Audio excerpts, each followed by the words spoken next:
Metode pengobatan Islam. Saya, Yusuf Kamalasari, akan membahas tentang konsep Islam dan kesehatan manusia.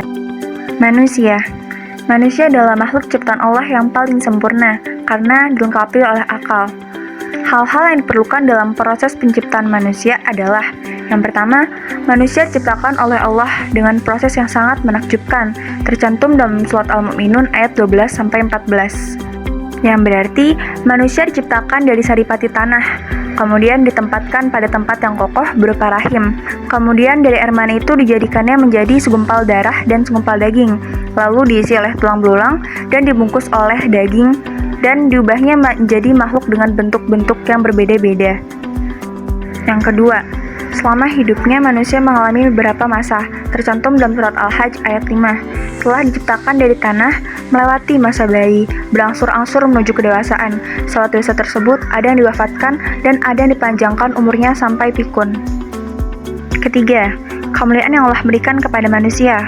Pertama, diangkat sebagai khalifah di muka bumi. Kedua, diberikan bentuk yang terbaik. Ketiga, dilengkapi dengan perangkat yang menunjang. Keempat, diberikan kekuasaan untuk menundukkan alam. Bekal hidup manusia. Pertama, potensi jasmani. Allah menciptakan jasad yang membutuhkan makanan dan minuman. Dua, potensi akal. Akal butuh ilmu pengetahuan dan teknologi untuk memenuhi kebutuhan hidupnya, untuk melaksanakan tugas memakmurkan bumi sebagai khalifah. Dalam Al-Alaq 4-5, dia mengajarkan dengan kolam. Allah mengajarkan manusia yang tidak diketahui oleh manusia. Ini sebagai bukti bahwa manusia mempunyai akal untuk berpikir dan belajar. Ketiga, potensi ruh. Allah menciptakan manusia yang membutuhkan petunjuk dan hidayah agar kehidupan manusia menjadi lurus di dunia dan di akhirat. Quran Surat An-Nahl ayat 36. Selanjutnya ada penyakit manusia menurut Al-Quran. Ada penyakit hati dan penyakit jasmani. Penyakit hati dibagi menjadi dua, yaitu penyakit syubhat dan penyakit syahwat. Penyakit syubhat. Syubhat artinya samar, kabur, atau tidak jelas. Penyakit syubhat ini misalnya keraguan, kemunafikan, bid'ah, kekafiran, dan kesesatan lainnya.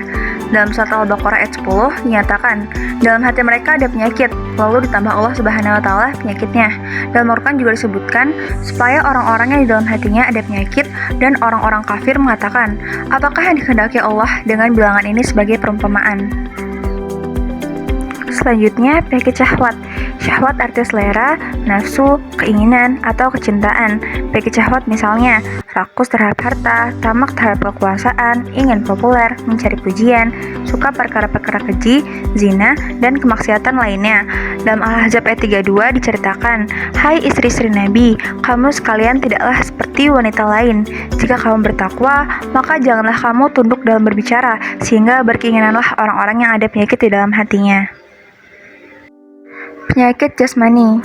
Allah memberikan penjelasannya dalam Al-Quran, Quran Surat An-Nur ayat 61, yang artinya, tidak ada halangan bagi orang buta, tidak pula bagi orang pincang, tidak pula bagi orang sakit.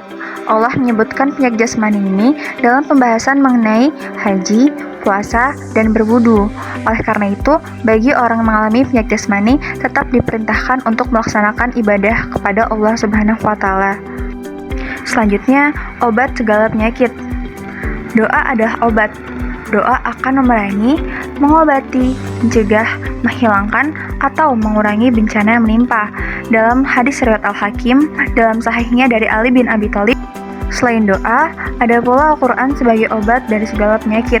Dijelaskan pada surat Al-Isra ayat 82, yang artinya, dan kami turunkan dari Al-Quran sesuatu yang menjadi penyembuh dan rahmat bagi orang yang beriman. Quran Surat Fussilat ayat 44 juga menjelaskan, katakanlah Al-Quran itu adalah petunjuk dan penyembuh bagi orang-orang yang beriman. Penyakit. Jangan beranggapan bahwa penyakit diturunkan oleh Allah dan kita hanya harus menerimanya sampai disembuhkan kembali oleh Allah. Ada anjuran untuk berobat jika sakit. Diriwayatkan dari Usamah bin Syurik oleh Ahmad Ashabus ketika dia datang menemui Nabi SAW dan, apakah kami boleh berobat? Ujar Nabi, berobatlah kamu, karena Allah Ta'ala tidak menaruh sesuatu penyakit, melainkan menyediakan obatnya, kecuali suatu penyakit, yaitu penyakit tua. Diriwayatkan pula oleh Muslim yaitu Rasulullah SAW bersabda, setiap penyakit ada obatnya, maka jika sakitlah diobati, ia akan sembuh dengan izin Allah.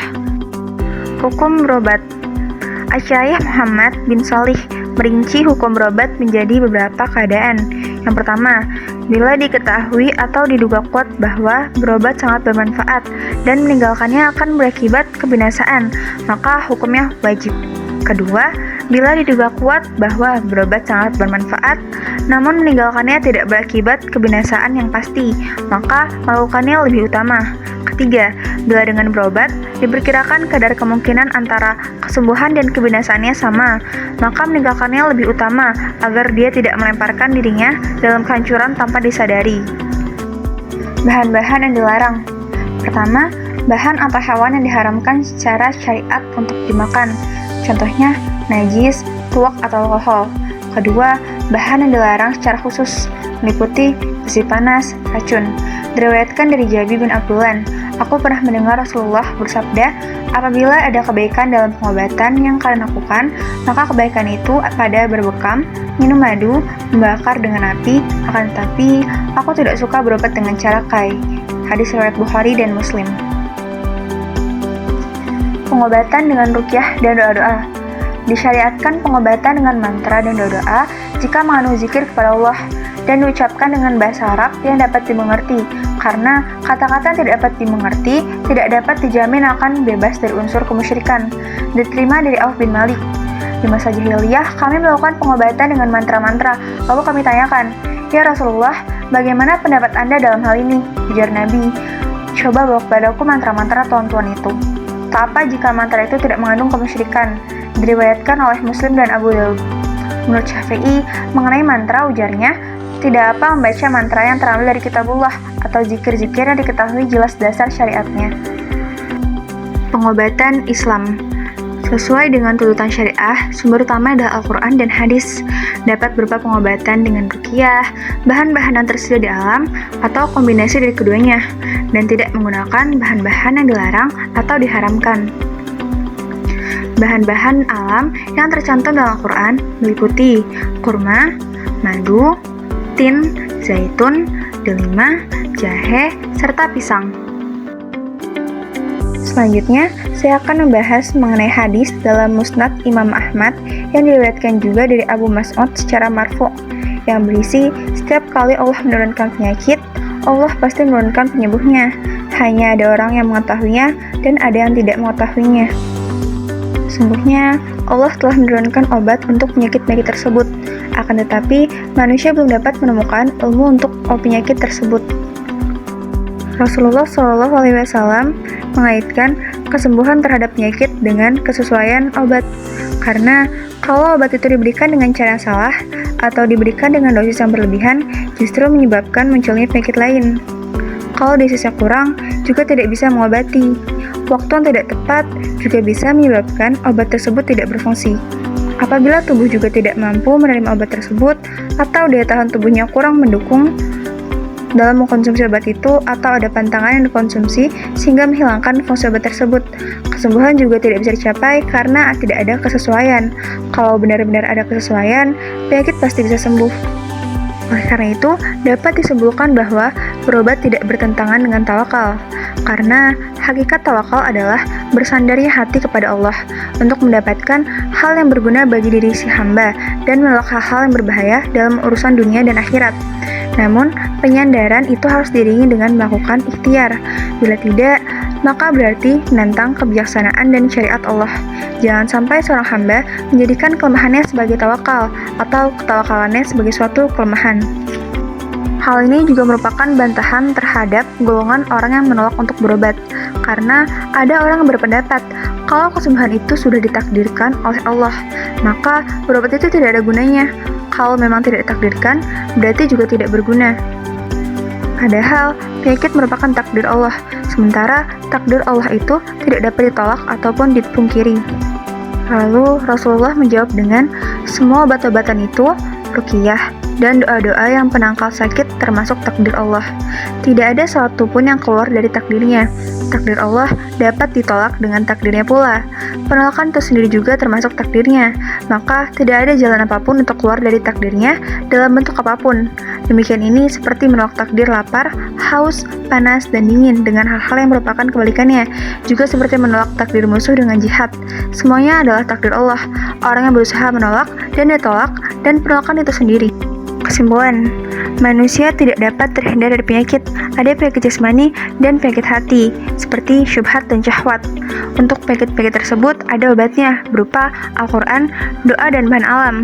Namun, ada juga larangan bahan untuk dibuat obat, seperti bahan yang haram dikonsumsi maupun khusus, seperti besi panas dan racun.